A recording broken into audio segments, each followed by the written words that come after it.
historia, con Javier García Isaac y Pedro Fernández Barbadillo.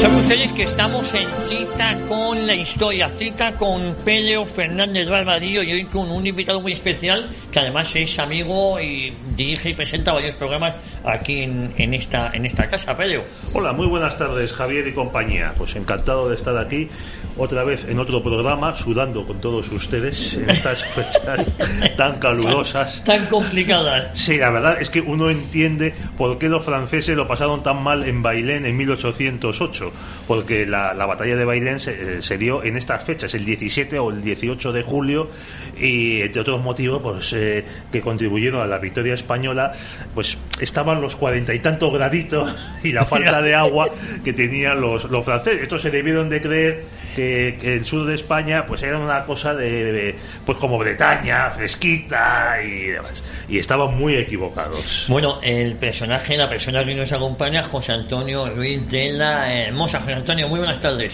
Hola, muy buenas tardes, pues aquí con vosotros. Sufriendo calor, como dice Pedro, ¿no? Exactamente. De todas maneras tienes un mal puesto y te voy a decir por qué, porque a ti te dan los riñones el aire acondicionado y vas a acabar muy mal. Eso, ahí tienes razón. Vas a acabar muy mal.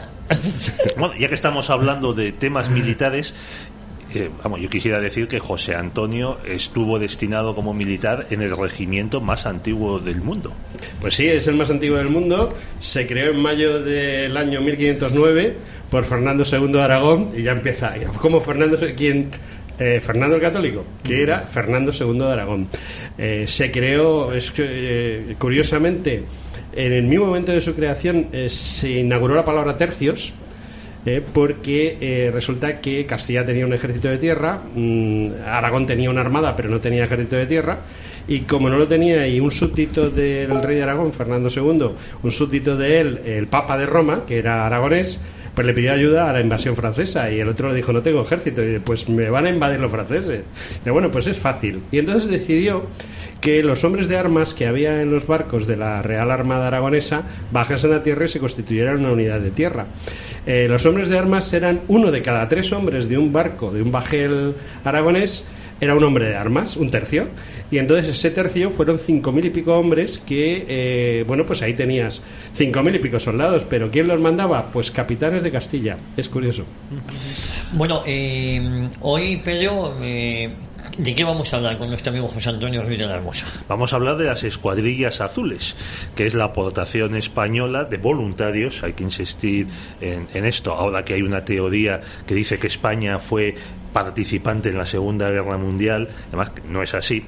Fueron voluntarios a la invasión de la Unión Soviética por parte del Eje, porque tampoco fue solamente Alemania. Estaba Alemania, es la que perpetra la operación Barbarroja, mientras está vigente el tratado de no agresión que firmaron Hitler y Stalin por medio de sus ministros de exteriores en Moscú en agosto de 1939, y a esta invasión inmediatamente se le unen pues italianos, rumanos, húngaros, finlandeses, que nunca fue un régimen, vamos a llamarlo fascista, era un régimen parlamentario que seguía celebrando elecciones con partidos socialdemócratas, partidos liberales, y luego también se unieron voluntarios de todo el continente europeo. Los franceses enviaron una división, Carlomagno, los belgas reclutaron dos unidades que luego las hicieron pasar por divisiones, aunque no tenían el número exacto de tropa, que era una división valona y otra división flamenca, porque no podían ir juntos ni al frente. Ni al frente. También hubo unidades formadas por voluntarios daneses, holandeses, noruegos, suecos, que eran también neutrales. Hubo unidades balcánicas, también hubo unidades de voluntarios de súbditos de la Unión Soviética, como cosacos, calmucos, georgianos, etcétera, etcétera, y hasta hubo una pequeña compañía de británicos reclutados entre los prisioneros que había hecho el ejército alemán, y por supuesto la famosa división azul española. Pero no solo hubo división divisionarios, o sea, tropas de tierra. También hubo pilotos que formaron las escuadrillas azules, y hubo también igualmente un pequeño grupo de marinos que fue encuadrado en la Cries Marina. Pues vamos a hablar con José Antonio Ruiz de la Hermosa de las escuadrillas azules. Un José Antonio Ruiz de la Hermosa que en breve, el próximo otoño, sacará un libro, Escuadrillas Azules en Rusia, de editorial Actas, pero que ya tenía otros libros referentes a estos temas, batallas aéreas de la Segunda Guerra Mundial, de editorial Tikal, y además también se dio a conocer la Feria Militaria. Sí, exactamente. Realmente, es un libro que hacemos en colaboración. Hay un autor del que aquí hablamos mucho, José Antonio Alcaide, que es con quien hago yo en colaboración todos estos temas aéreos. Entonces, también entra Silvio Fernández, que es un personaje, es un ingeniero que es especializado en este tipo de temas aéreos, y somos los tres que colaboramos, cada uno buscando documentación, otro enfrascándose en temas de ingeniería, como el caso de Silvio, o José Antonio, que es el que escribe. Hay un escritor, un asesor, que soy yo, y luego pues un ingeniero que ya delimita temas. Escuadrillas Expedicionarias Españolas en Rusia es un libro que hizo José Antonio con Daniel García Matarredona, otro experto en estos temas, y que nos ha servido de base para el libro Escuadrillas Azules en Rusia, que va a salir a final de este año. Es una ampliación, hemos multiplicado por 4 el número de páginas. Es decir, hemos cogido un libro que tenía un número de páginas y lo hemos multiplicado por 4, a base de profundizar en algo que no es difícil, porque existen multitud de archivos a los cuales hay que ir y en los cuales pues encuentras de todo, porque además este tema es un tema que solo existen 4 libros en España en este momento. En 80 años se han publicado 4 libros. Sobre las escuadrillas azules. Sobre las escuadrillas azules, sí. En cambio, sobre la división azul hay miles. Sí, yo creo que también en Actas hay libros sobre la Guardia Civil en la División Azul, y sobre las enfermeras de la División Azul, la sanidad. Muy interesante. Y entonces el tema nuestro está en que pues hay 2 grandes autores en otros temas que precisamente en este tema pues han hecho lo que han podido, y pues nosotros hemos visto esas carencias que había en esos libros, y con la base que ya teníamos pues hemos hecho una obra que esperamos sea, si no la definitiva, casi la definitiva, que se dice. Muy bien, vamos a empezar primero, Javier, preguntándole a nuestro invitado si estos pilotos mecánicos, personal de apoyo, estaba encuadrado dentro de la División Azul, formaba unidades distintas, estaba dentro de la Luftwaffe. Explícanos, ¿cómo era? Pues vamos a ver, el tema es el siguiente. La gente piensa que existe la División Azul y ya está, y ahí está todo. No es así. Justo cuando esto empieza, en 1941, cuando se inicia el asalto alemán a la Unión Soviética, pues Ramón Serrano Suñers sale al balcón de la calle Alcalá del movimiento y dice: Rusia es culpable, y a partir de ese momento pues se crean unas unidades para que vayan a luchar. Lo nuestro son las taifas, y como son las taifas, pues el ejército no puede mandar una cosa unitaria, no, hay que mandarla repartida. Y claro, cada ministerio tiene su parcelita de poder y no quiere cedérsela a nadie, y cada ministerio tiene una idea de cómo va a hacer las cosas y no quiere cedérsela a los demás.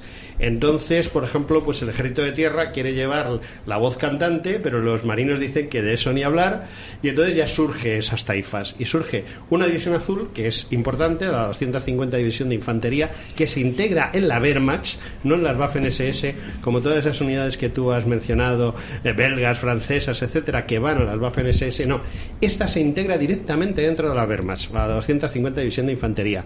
¿De dónde salen los voluntarios? Porque se llama División Española de Voluntarios, y esta División Española de Voluntarios en un principio va al 50%. Hay un 50% de falangistas que van a luchar contra el comunismo, y un 50% de militares profesionales o semiprofesionales, en el caso de los cuadros de suboficiales o de tropa, que son los que van a ir al frente con la división.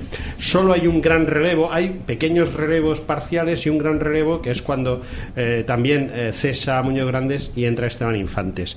En ese segundo gran relevo ya hay un menor número de falangistas y hay un mayor número de gente en general, pero siempre voluntarios. Hay que tener en cuenta que se produjeron unos 5 voluntarios por cada uno de los hombres que fue. En el Ejército del Aire la cosa es completamente diferente, y si queréis ahora lo cuento porque creo que queréis hacerme una pregunta. No, a mí me gustaría que nos dijeras si hubo soldados que fueron obligados a combatir en esta división española de voluntarios. Pues lo veo difícil porque concretamente en la división española de voluntarios del Ejército de Tierra hubo 5 solicitudes por cada plaza. Si hubiese habido gente obligada es porque no se hubiesen cubierto las plazas, pero si la gente iba voluntaria, entonces era innecesario obligar a nadie. Lo que sí es cierto es que se apuntaron gente para lavar su expediente, lavar su cara. Bueno, pues hay dudas de que yo sea buena o mala persona, pues voy a la División Azul y lavo mi cara, ¿no? O gente que se apuntó para pasarse. Es decir, lo de pasarse de un bando a otro es muy típico. Ahí tenemos al abuelo de Zapatero, que le fusilaron la tercera vez que cambió de bando durante la Guerra Civil. O sea, se pasaba hasta que le dijeron hasta aquí hemos llegado. Pues el tema de la División Azul es que hubo gente que se... Y en las escuadrillas azules también. Y eso que... aquí hay un tema muy concreto. La División Azul es voluntarios. Cualquiera puede ser voluntario. En la Crismarín solamente son voluntarios, pero tienen que ser militares profesionales de la Marina. O en la División Azul. La División Azul hay un señor que se llama Sala Larrazábal, que es el primer jefe. Y el primer jefe selecciona a los que van por primer motivo, ser camisa vieja, segundo, ser camisa azul. O sea, que o camisa vieja o camisa azul y no hay más. Y luego, pues, ser ya profesional del Ejército del Aire. Y a pesar de eso, pues tuvo una media de unas 15-20 solicitudes por plaza. Oye, una cosa, bueno, Jesús Larrazábal, uno de los hermanos que... Sí, el pequeño. El pequeño, efectivamente, grandes historiadores, se han escrito magníficos libros sobre la Guerra Civil Española.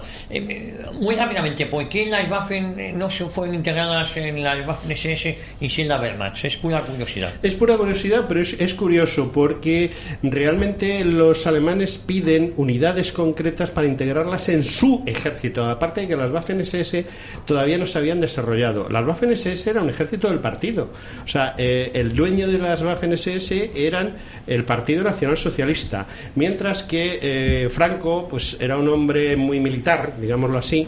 Lo del partido siempre quería separarlo, y entonces los alemanes se lo pusieron muy fácil. Le dijeron, queremos unidades militares para integrarlas en el ejército alemán, y entonces él dijo, para el ejército alemán sin problema mandamos voluntarios, y por eso se integra en la Wehrmacht como 250 y no en las Waffen SS. Lo mismo sucede con la Kriegsmarine. Lo que van son militares profesionales de la Armada que son seleccionados por ser de confianza, digámoslo así.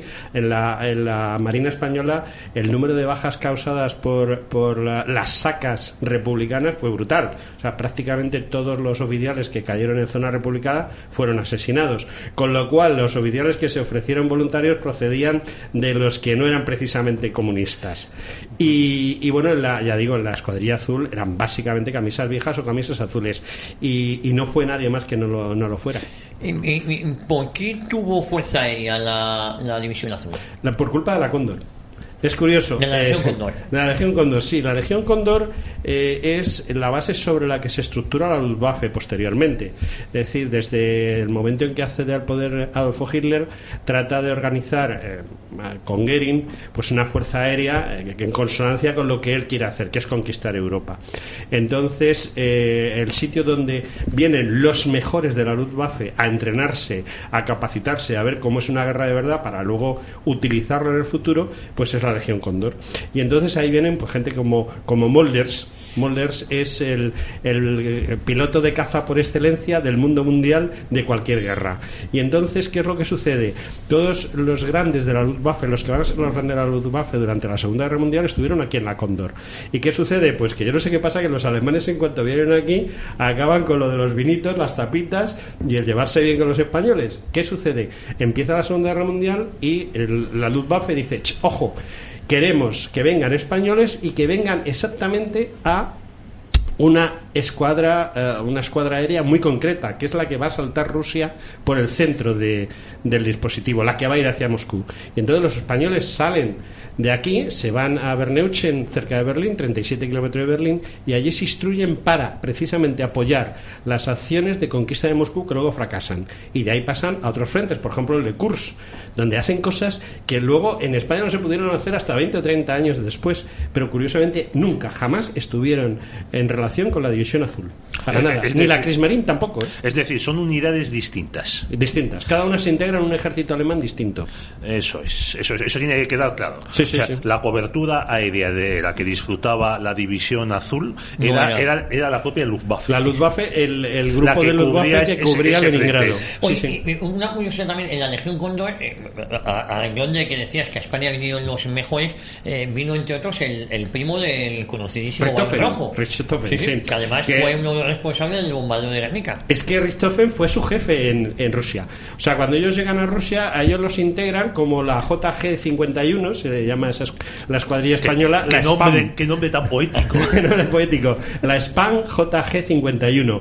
Y están integrados dentro de una escuadra aérea que precisamente manda Richthofen, que es el que dice, no, yo los españoles conmigo. Porque es que además los conoce, son amigos. Es decir, en el libro que se hizo de escuadrilla expedicionaria y en este que hemos hecho ahora, pues hay cientos de fotos, se metieron cientos de fotos y se van a meter ahora más de 300, en las cuales precisamente aparece pues todos los grandes de la Luftwaffe aparecen en esas fotos, pero en una actitud de amiguetes que están tomándose algo los españoles. De hecho, una de las cosas más curiosas de la primera escuadrilla azul es Casa Esteban, que es un bareto que crea un bareto itinerante que va siguiendo a la escuadrilla azul y en el cual se sirven vinos y comidas.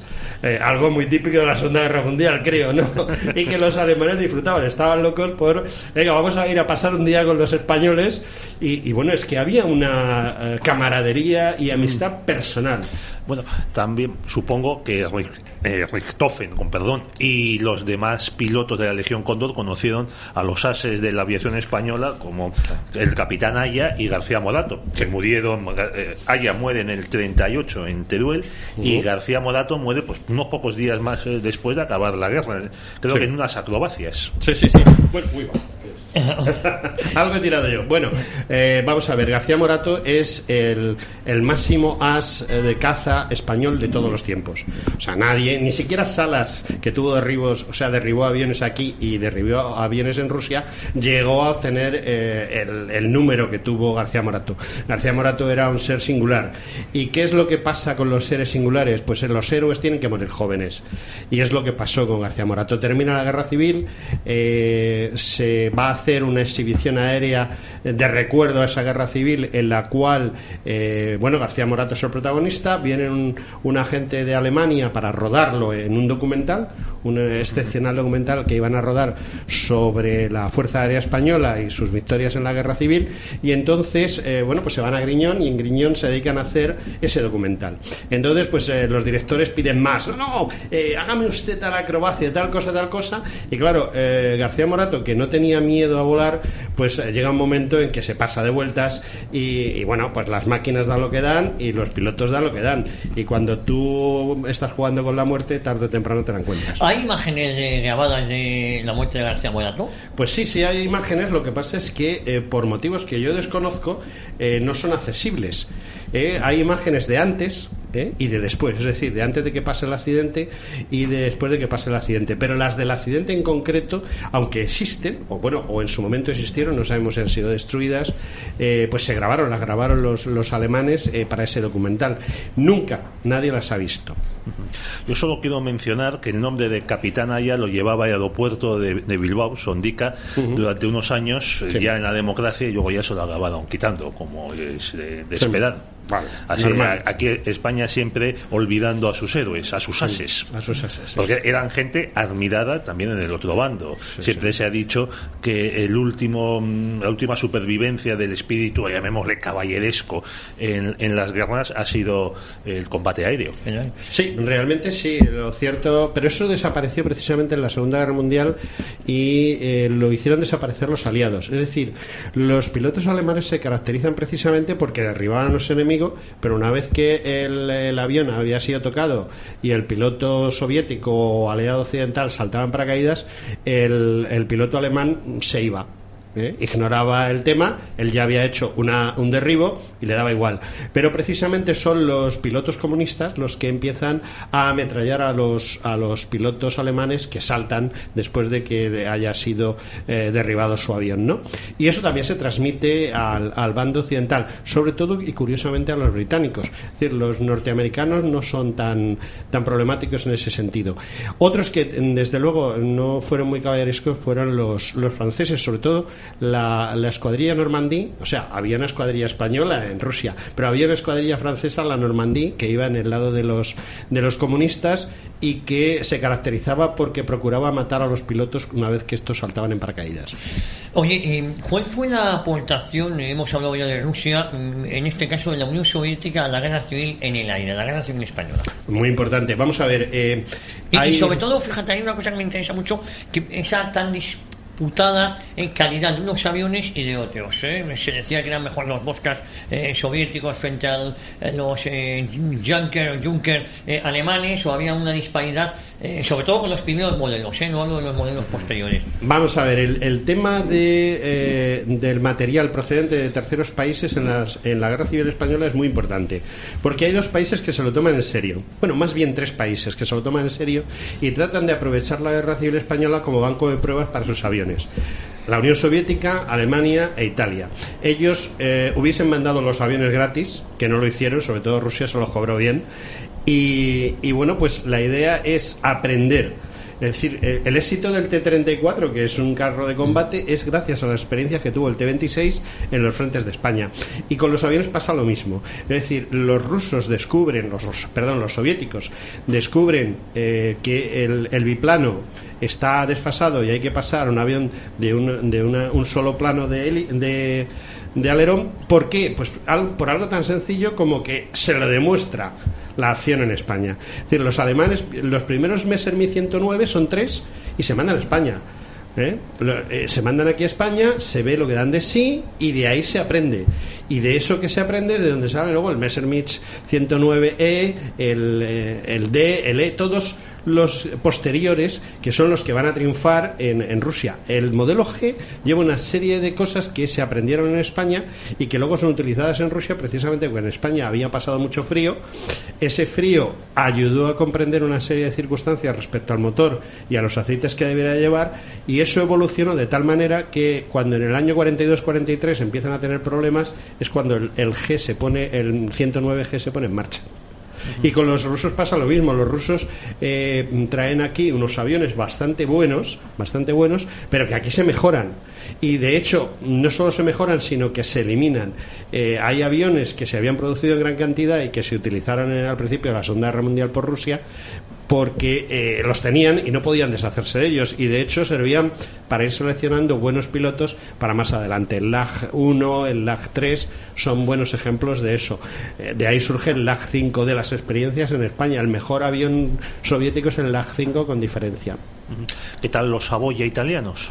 Bueno, los italianos tenían unos aparatos bastante decentes. Bueno, es que los italianos fueron los que empiezan a desarrollar doctrinalmente el poder aéreo. Sí, exactamente. Vamos a ver, ellos aprenden muchísimas cosas aquí.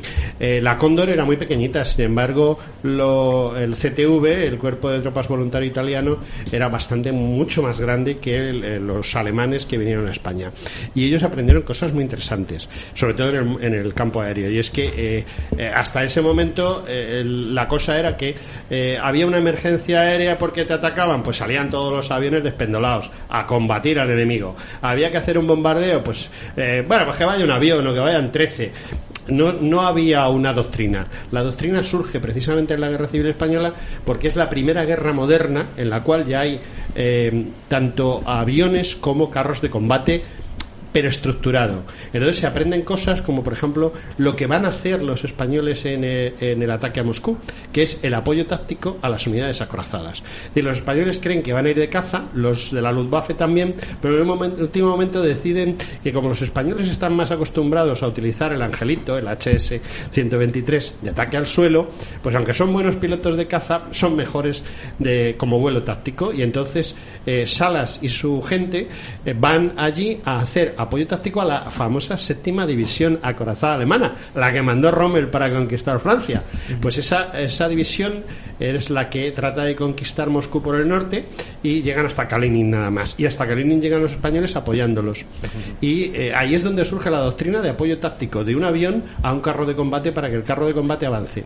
O sea, es el apoyo aire-tierra, no es el combate aire-aire. No, también se hace combate aire-aire. No, pero que la innovación... La innovación es el apoyo al sur, la cadena que inventan los españoles. Vamos el bombardeo en cadena. El bombardeo en cadena es un invento español. Es un invento español como casi todas las cosas.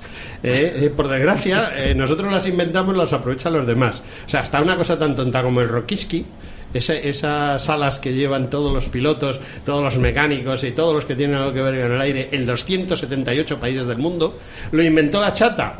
O sea, la Chata, una infanta española, como distintivo o emblema de piloto de globo, luego de piloto de avión, de piloto de dirigible, y luego de piloto de avión. Y los militares extranjeros que había en España lo vieron, les gustó, y resulta que todos los países del mundo al final llevan un invento español, que es el Rokiski. Pues lo mismo sucede con el apoyo táctico a los carros de combate en tierra.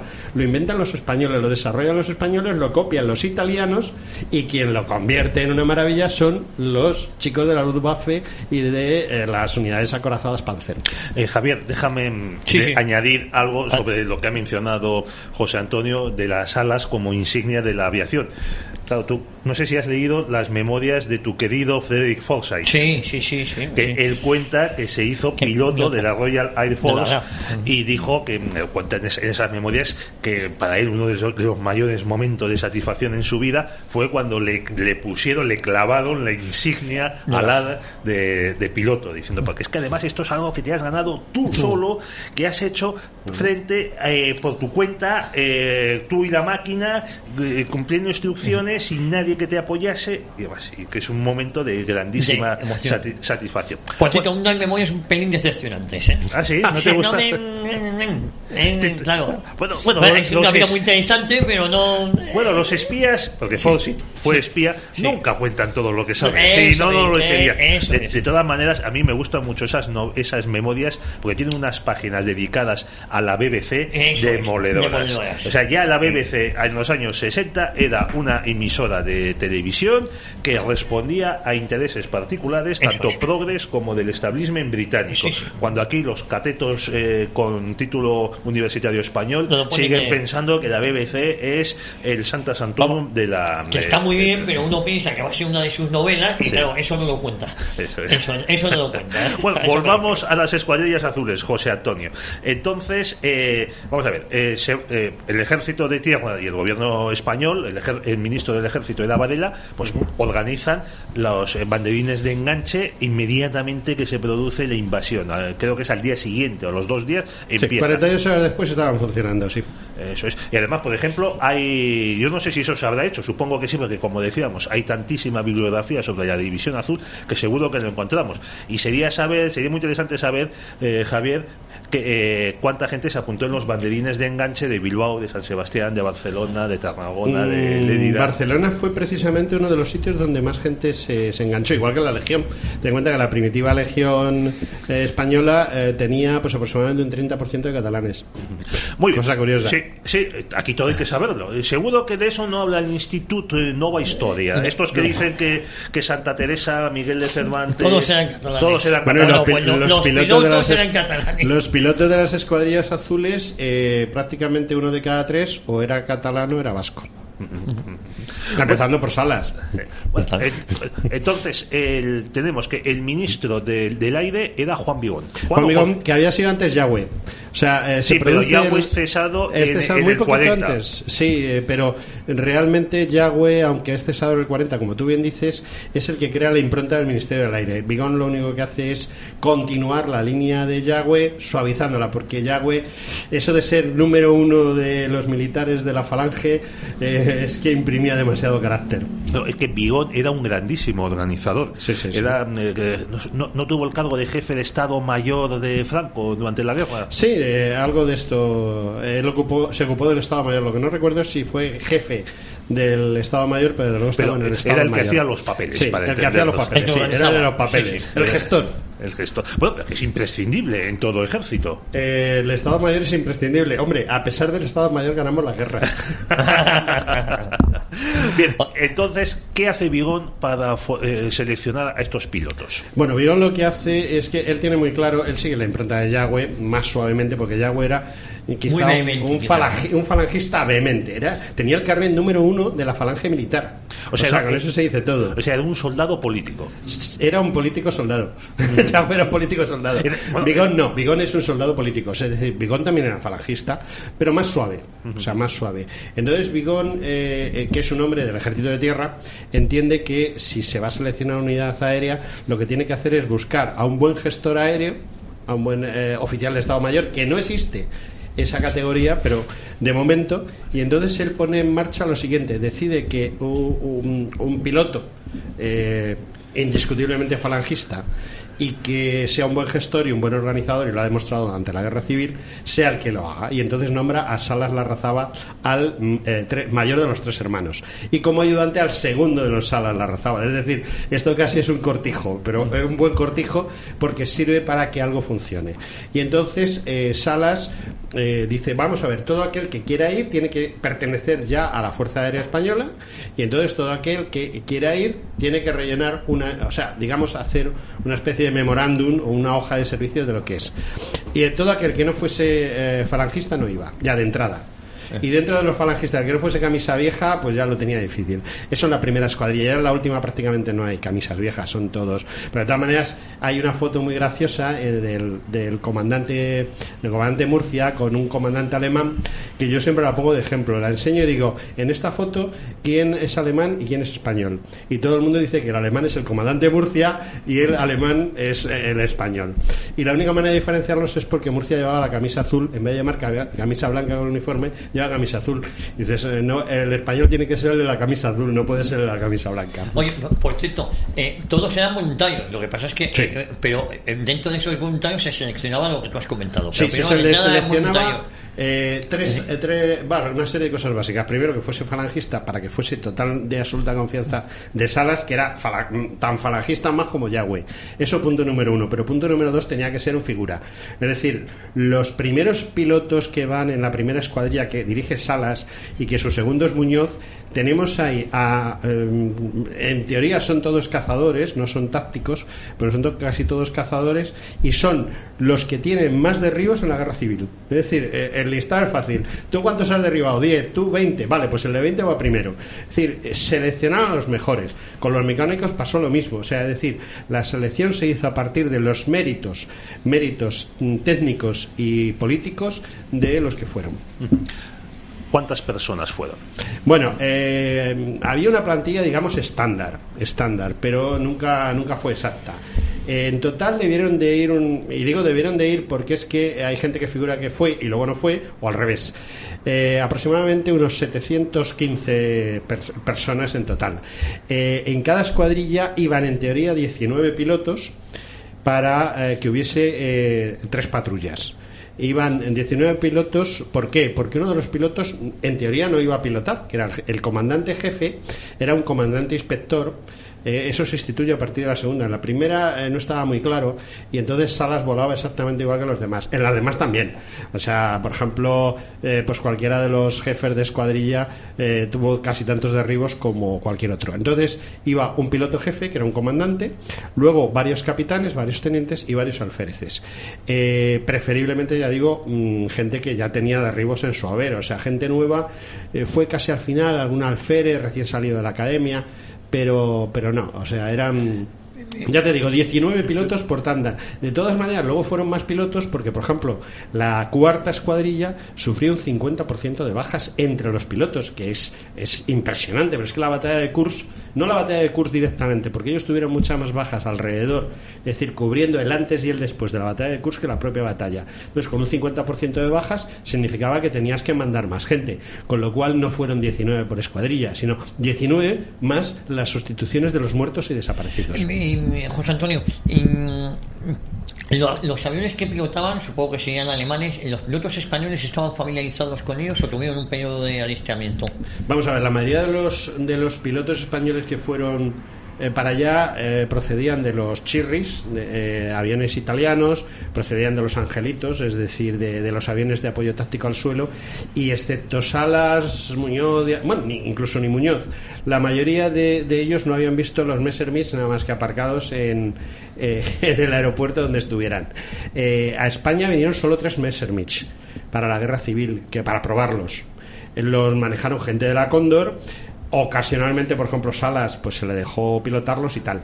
¿Qué sucede? Cuando ellos se van a Alemania en julio de 1941, se encuentran con que les van a dar Messerschmitt modelo E.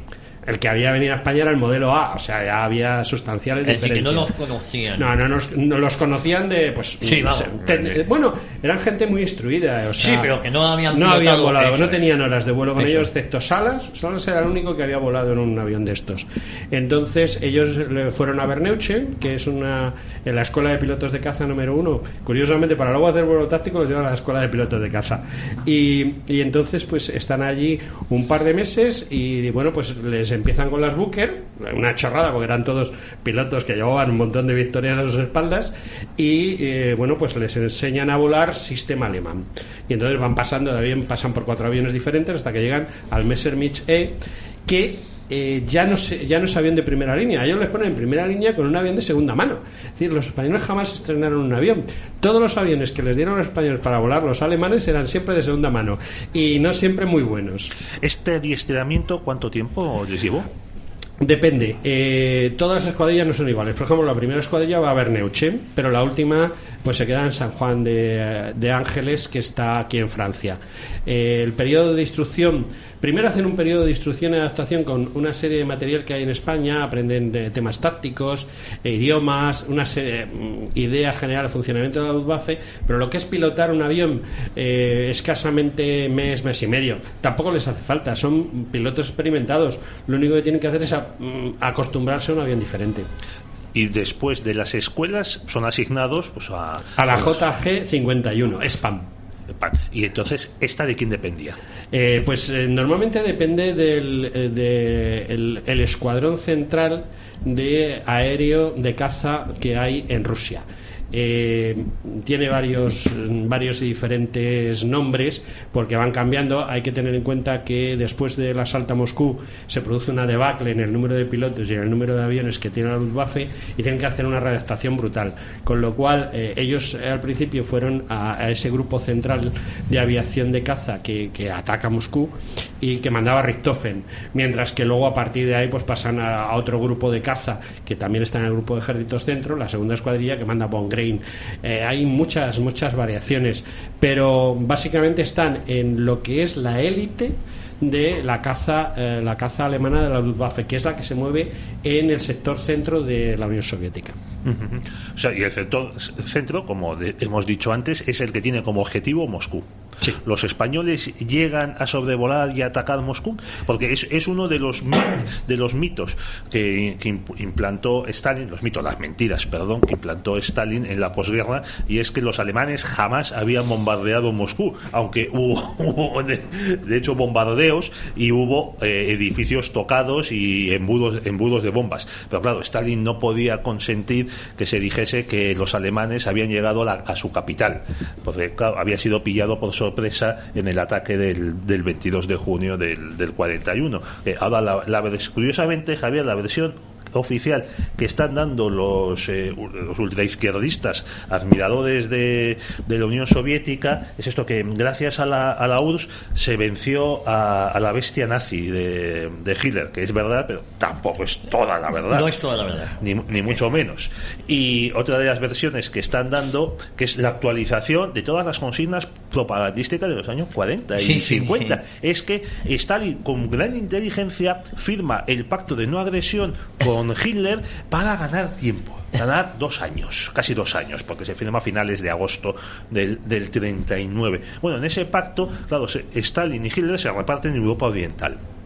Stalin, y a mí me gusta decirlo, apuñala a Polonia el 17 de septiembre del 31, cuando ya los alemanes llevaban 2 semanas arrasando el país y bombardeando Varsovia. Bueno, pues Stalin no preparó absolutamente nada para la defensa frente a Alemania. Estuvo preparando al Ejército Rojo y a la Armada y a la aviación para una guerra ofensiva, que porque él esperaba, sus planes eran más ideológicos que políticos, que claro, el fascismo es una degradación del capitalismo, cuando a las masas proletarias hay que atizarles y no es suficiente la policía de los burgueses. Entonces hace falta crear otro sistema político, que es el fascismo. Y él esperaba que Hitler y Mussolini, por un lado, y los burgueses por otro, los burgueses tradicionales, los Churchill, se matasen entre ellos, se reprodujese la Primera Guerra Mundial, o sea, un bloqueo militar. Estaba esperando su oportunidad para luego quedarse con los restos de lo que quedaba.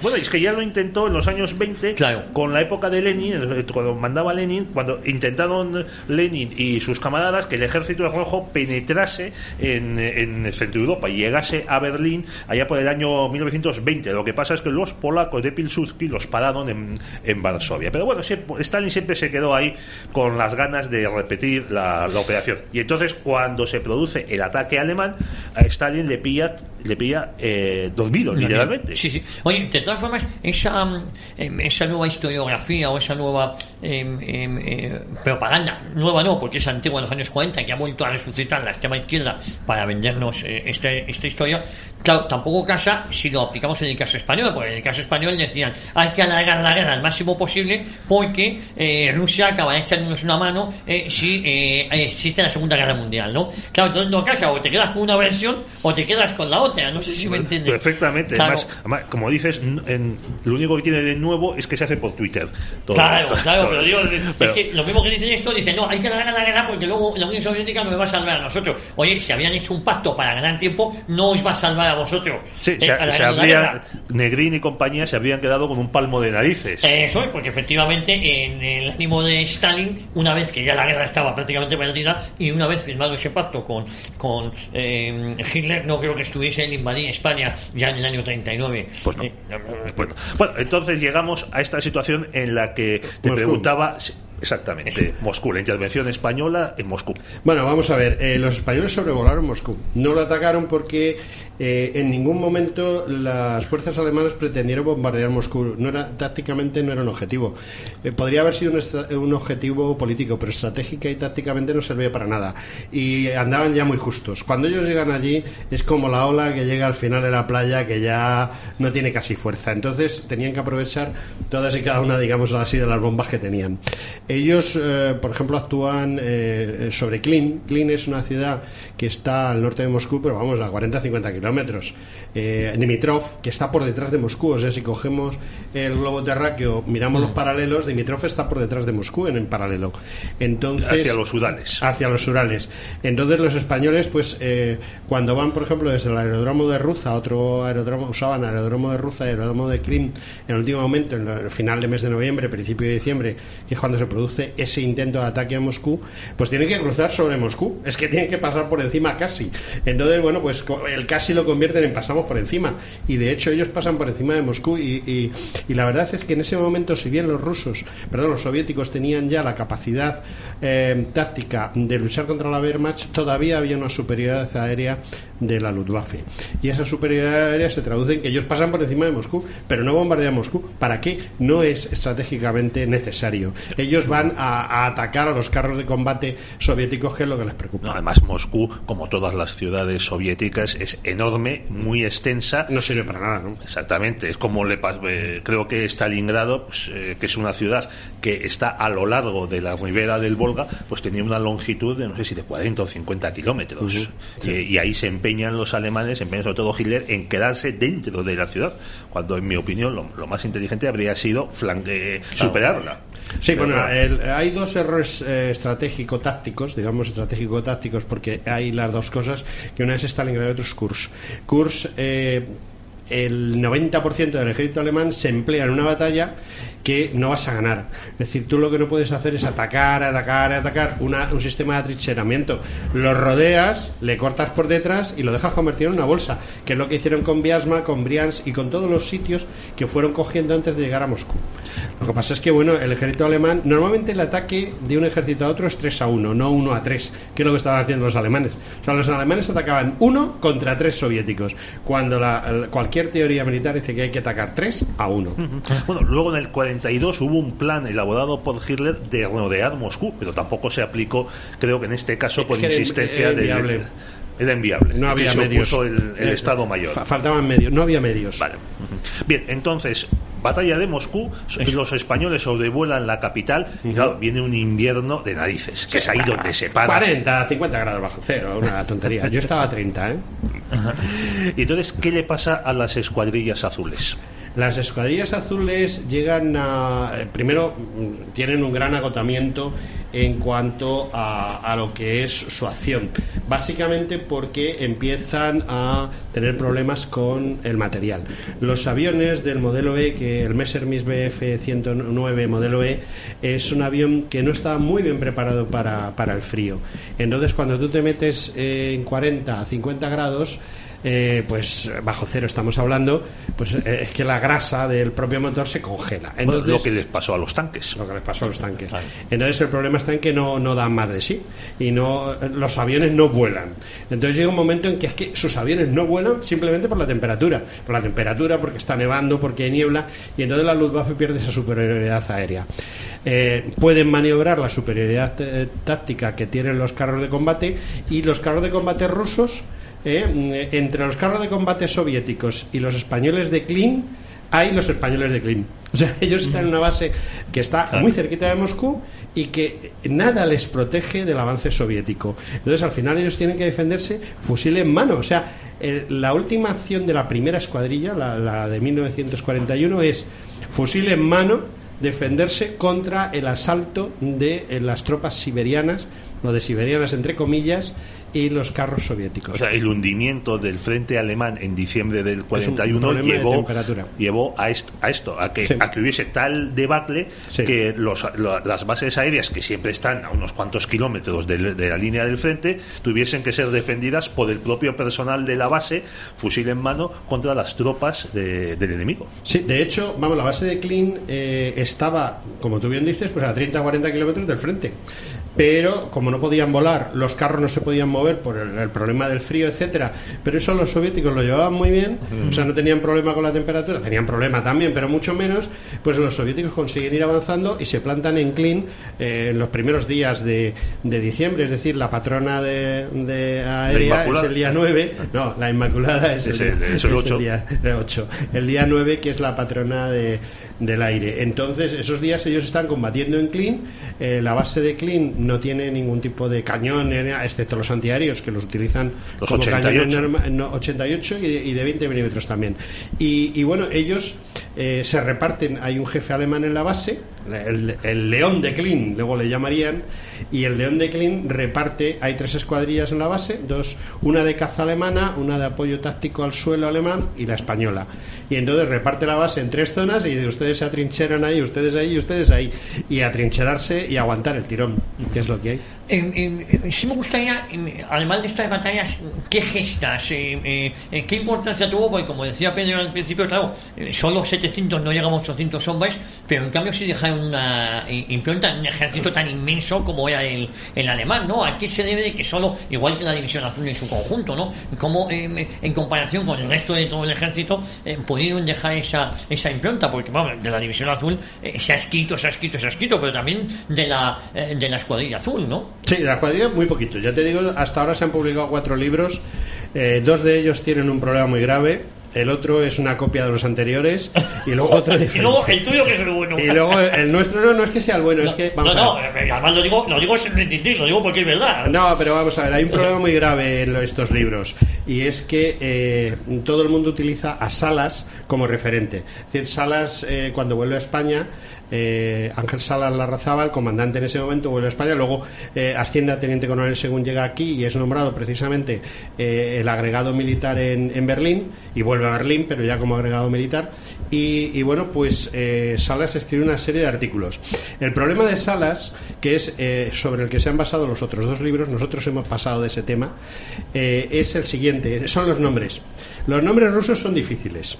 Entonces, los alemanes, a la que traducen los nombres rusos al alemán, le cambian bastante la grafía, es decir, no traducen letra por letra, sino que la traducen como lo oyen. Y luego llegan los españoles, que tampoco hablan alemán muy bien, y ya ponen el nombre que le da la gana. Con lo cual, lo que va Salas y cuenta toda la campaña de la primera escuadrilla, y claro, le pone nombre a los sitios que él ha oído de los alemanes, que lo han traducido de los rusos. Entonces, cuando tú coges uno de los otros 2 libros, que son muy buenos, solo tienen fallos como ese, que tú buscas el aeropuerto de no sé qué, el aeródromo de no sé cuánto, la ciudad tal, y no encuentras ninguna, porque claro, son traducciones del ruso al alemán y del alemán al español. Entonces nosotros hemos hecho otra cosa completamente diferente. Los militares tienen la manía de escribirlo todo. Entonces tú te vas al Santo Santorum de todo esto, que es el archivo histórico del Ejército del Aire, que está en Villaviciosa de Odón, y ahí están los papeles. Entonces tú llegas allí, ves los papeles originales, no lo que recuerda Salas, porque yo el día que escriba mis experiencias en Afganistán serán divertidísimas, porque cuento lo que me interesa, que es lo que hace Ángel Salas. Entonces el tema está en que tú vas allí, te coges un mapa de la URSS y coges una reglita, por ejemplo, y un compás, y vas calculando distancias, porque si no es imposible. Entonces te dice, porque fueron de tal a tal sitio, tardaron tanto, estaba a tantos kilómetros, de bueno, pues este sitio ya lo hemos identificado como tal, compás, regla, y dices, pues el sitio que se supone que se llama así tiene que ser este, y a veces pues en un 50% aciertas. Al final, ya cuando construyes todo, te das cuenta de que los nombres que tú has conseguido averiguar son. Bueno, seguimos en Moscú. Nos quedan 8 minutos aproximadamente. Sí, señor. Pues aunque estemos en verano, hablamos de Moscú, frío, un frío que pela, retirada alemana, que no es la huida alemana, que Hitler consigue pararlo. Ahí Hitler se hace él con el mando de todo el ejército en el frente oriental, una de las equivocaciones que comete Hitler, porque es cargarle con más trabajo. Y hay un plan de reorganización de la Wehrmacht para cambiar en primavera el eje del avance y trasladarlo al sur. Sí, hasta Leningrado. Bueno, el plan no estaba mal pensado, porque consistía en atravesar el Volga y cortar el acceso, el suministro de petróleo del Cáucaso al resto del ejército ruso. Sí. Y entonces ¿qué papel tienen las escuadrillas azules? Pues la protección del flanco. Vamos a ver, todo lo que es el bloque principal se vuelca hacia el sur, pero no se pueden dejar desprotegidos los otros frentes, que quedan relativamente inactivos. La Unión Soviética en este momento está recibiendo muchísimo material americano, está sacando material de parque, no tiene pilotos, y entonces no tiene pilotos suficientes para combatir en el sur. Bueno, y además, perdona el paréntesis, y además a través del espía Sorge, sabe lo que van a hacer los alemanes, los japoneses, bueno, y los japoneses, que los japoneses no iban a atacarles. No. Eso le permite en diciembre del 41 traerse a toda la gente de Siberia. Exactamente. Bueno, el tema es el siguiente. El tema está en que los rusos no tenían pilotos. Entonces los españoles sirven de sparring. Es curioso, pero servimos de sparring. Pasamos de ser aviación táctica a ser aviación de caza. Nos asignan una zona enorme, o sea, a una escuadrilla que teóricamente tiene 15 aviones, se le asigna una zona que en condiciones normales se hubiese necesitado así como unos 150 aviones, es decir, 10 veces más. Pero hay un sistema que es el Freya, que empieza a utilizarse en el momento, que es el primer radar de conjunto para toda una zona, averiguar que viene un enemigo volando. Entonces el Freya sirve para advertir a esas escuadrillas que han quedado descolgadas en el frente central para que salgan inmediatamente a combatir con los rusos. Y los rusos lo que mandan son aviones más o menos viejos, obsoletos, pero en gran cantidad y que pueden hacer daño. De hecho, bombardean muchísimo en la zona central con pilotos inexpertos que tienen que aprender a ser buenos pilotos con los españoles y que a los españoles les enseñan y de paso derribar un montón. Es decir, el promedio de derribos de la escuadrilla española está entre los mejores promedios, lo que tú preguntabas. Sí, sí. Los mejores promedios de derribos en el frente del este, sobre todo en la zona central, lo tiene precisamente la escuadrilla española. Hubo muchas condecoraciones, muchas medallas, mucho reconocimiento a estos pilotos españoles. Sí, bueno, de entrada Molders, por ejemplo, o Richthofen o von Grein, cualquiera de los jefes de la Luftwaffe eran amigos personales de gente como Salas o como Muñoz, que murió al norte de Moscú, o como cualquier otro, Benjumea, cualquiera de los pilotos eran amigos personales de los grandes jefes de la Luftwaffe. Es decir, había mucha relación con los mandos. Relación bien, ¿no? Personal, era personal y de amistad. ¿Qué sucede? Que se les, como hay relación personal y saben lo que da de sí, pues los meten en fregados gordos, como lo del norte de Moscú. ¿Y eso qué significa? Pues eso significa cruces de hierro a cambio de derribos. Y sobre todo, pues Ángel Salas consigue la Cruz de Hierro de primera clase, que luego la conseguirán el resto, varios capitanes y comandantes. Pero el primero que consigue la Cruz de Hierro de primera clase y la Cruz de Oro alemana, que es otra condecoración que tampoco muchos españoles tienen, me parece que la tienen 3 o 4 españoles en total, pues se consigue a base de que derribaban unos tíos que iban a apoyar a los tanques, luego se dedicaban en el rato de ida y vuelta, derribaban aviones rusos, y eso los alemanes lo reconocen. Además, porque eso suponía ascender, sí. Y jugársela. Claro, primero es el ataque aire-tierra, y luego, si quieres atacar aviones, tienes que ascender. Claro. No, pero es que además es que los rusos, el problema era que tú salían 2 españoles a proteger una columna de carros, o 4 españoles, no iban más, 4 aviones españoles, y de repente se encontraban con 50 o 60 aviones rusos. ¿Y qué es lo que sucedía? Bueno, pues en la primera escuadrilla hay 4 derribos. 4, o sea, enfrentándose nuevamente 4 contra 30, 40, 50 aviones soviéticos, solo perdemos 4 aviones. O sea, 4 pilotos, mejor dicho. 4 pilotos. Pero derribamos una cantidad de aviones soviéticos impensable, porque además sale con aviones que están diseñados para atacar al suelo, no para derribar a otros aviones. Sí. Oye, tenemos que seguir, nos quedan como 4 minutos. 3-4 minutos. Es decir, en el verano del 42 los españoles no atacan Stalingrado, están dentro del dispositivo. No, están en el dispositivo que defiende el flanco. Defiende el flanco. Sí. Bueno, el flanco izquierdo, o sea, el centro de la Unión Soviética. Entonces, saltemos al año 43 y lleguemos a la batalla de Kursk, que es, como decías, la mayor batalla de blindados que se ha conocido jamás. Sí, y no volverá a haber otra. No va a volver otra, y además es ahí donde Alemania pierde la capacidad ofensiva en la URSS. Desde ese momento está la defensiva y empieza a retroceder hasta que en mayo pues se rinde en Berlín. ¿Qué hacen los españoles? Básicamente proteger a los aviones de reconocimiento alemanes, o sea, hay que reconocer la zona para ver qué vas a hacer, y luego ellos apoyan a los aviones que apoyan a las unidades de tierra, es decir, ellos hacen la caza para evitar que los cazas soviéticos derriben a los aviones que atacan al suelo por parte alemana. Eso por el día. Y luego hacen una cosa que no se ha vuelto a hacer en España, y que es la primera caza nocturna. La primera caza nocturna que hacen aviones españoles es precisamente en la batalla de Kursk, porque los alemanes desarrollan un avión de caza nocturna, pero tenía un problema, que solo funcionaba a una determinada altura. Entonces tenía que ir del suelo a esa altura y luego volver de esa altura al suelo. En ese momento estaban indefensos y le atacaban aviones de caza soviéticos. Solución: alguien pensó, los españoles para esto son unas figuras, y eran los que se preocupaban de proteger a los aviones de caza nocturna para evitar que otros aviones de caza soviéticos los pudiesen derribar. Oye, perdona, sí. ¿Y aquí cuántas bajas tuvieron los españoles? 50%. 50% brutal. Es brutal. Ninguna escuadrilla de caza en el año 43-42 tuvo un 50% de bajas. Solo la española. Y es porque se la jugaban. O sea, de hecho, hubo un piloto español que derribó a un avión soviético cuando se le acabó la munición, y luego lo derribó. ¿Por qué? Se fue contra él, se metió por debajo, lo empujó, lo desequilibró y lo tiró. Y entonces le dieron la Cruz de Hierro de primera clase, y él dijo algo parecido a lo que dijo luego otro piloto famoso, Rudel, es que hay que echarle más eso. Oye, eso. Bueno, es que eso, perdona, es lo que hacían también pilotos británicos con las V1, que se acercaban a ellas y le daban un golpe en el ala. Bueno, es que lo copiaron de los españoles. Eso además lo dicen los propios ingleses, que descubrieron que los españoles derribaban aviones soviéticos empujándolos y ellos dijeron, pues habrá que empujar las No hay V1. tiempo para más. ¿Cuándo se produce la retirada y por qué? Bueno, ¿por qué? Porque está claro. Porque fue antes del desembarco de Normandía. Los aliados debieron de advertir a Franco que si seguía en su postura de apoyar a Alemania en la Unión Soviética, aquello no iba a ningún sitio, y entonces Franco decide traerse a la División Azul, traerse a los marinos de la Kriegsmarine, y en medio del relevo de la 4ª a la 5ª escuadrilla, habían ido la mitad de los españoles para allá, no llegaron a tener prácticamente ningún combate aéreo y se vinieron para acá pues en medio del desastre, porque la verdad es que ya estaba en el río Besarina. El frente soviético estaba en el río Besarina, o sea, a las puertas de Alemania ya. Oye, ¿y se quedaron algún aviador luego como se quedaron los...